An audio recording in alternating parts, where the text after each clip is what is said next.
अध्यक्ष महोदय, जवाब में लिखा गया है कि जमीन चयन की प्रक्रिया चल रही है। क्या सरकार के पास 2 ब्लॉक की बिजली व्यवस्था ठीक करने के लिए जमीन नहीं मिल रही? अध्यक्ष महोदय, और अध्यक्ष महोदय, बिजली व्यवस्था ये 2 ब्लॉक में हमेशा खराब रहता है, बड़कागांव और केरेडारी।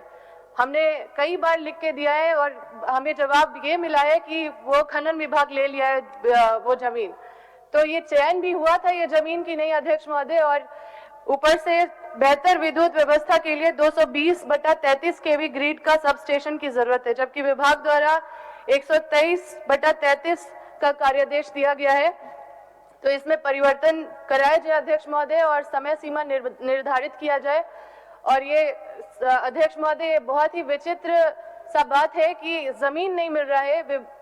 बिजली विभाग की इस तरह की उदासीनता से राज्य की बिजली व्यवस्था कैसे ठीक होगा अध्यक्ष महोदय? ठीक, माननीय मंत्री जी कौन जवाब दे रहे हैं?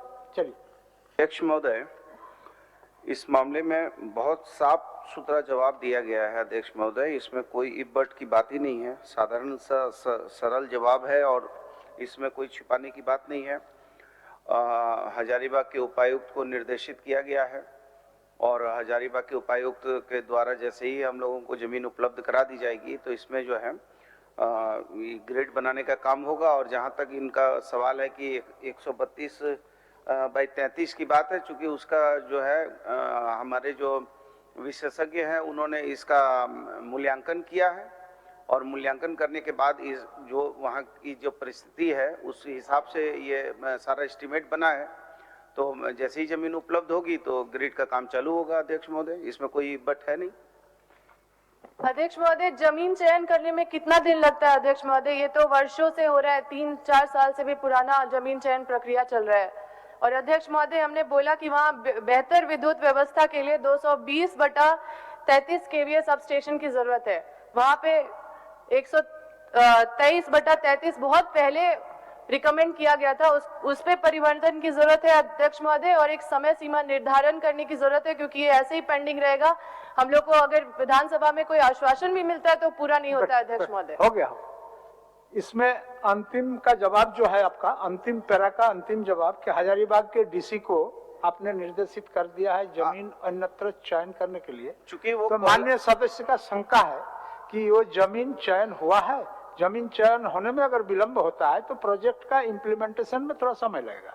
इसलिए आप उनको बता दीजिए कि जमीन चयन हुआ है या नहीं हो, या होने में कितना समय लग सकता है। अध्यक्ष महोदय, चूंकि वो कोयलाधारी क्षेत्र है और वहाँ जमीन लेने की प्रक्रिया के लिए उपायुक्त को निर्देशित किया जा चुका है। और जहाँ तक इनका सवाल है 132/33 का, तो वो चूंकि उसका जो बिजली के विशेषज्ञ हैं उन्होंने एस्टीमेट वगैरह और उसका प्लानिंग वगैरह किया है, तो वो ज़्यादा इसके जानकार हैं।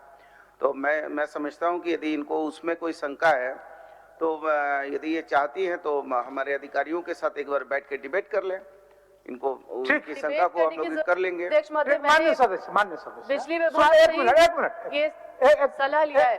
अम्बा जी, उसमें प्रश्न यह है कि कहीं को आपको अगर इस विषय पर शंका बुझा रहा है तो मंत्री जी तो कह दिए, मंत्री सुनिए एक मिनट, मंत्री जी कह दिए कि विभाग के अधिकारी के साथ, सक्षम अधिकारी के साथ बैठ के वार्ता कर लीजिए। उसके बाद जो भी फलाफल होगा आप माननीय मंत्री जी के समक्ष उस बातों को रखेंगे क्या? अध्यक्ष महोदय, समय सीमा बता दिया जाए, जमीन चयन कब तक होगा?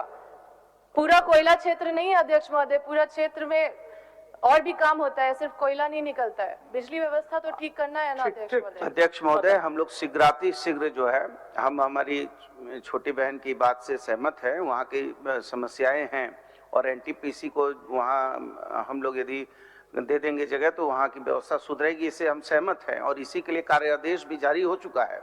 हम लोग शीघ्र इस पर जो है काम करना चाहती है सरकार। चलिए, सीमा अध्यक्ष महोदय, बहुत दिन से पेंडिंग है, साल बोले तो शीघ्र ही कर देंगे, थोड़ा दिन इंतजार कर लीजिए। ठीक, बैठ अम्बा जी।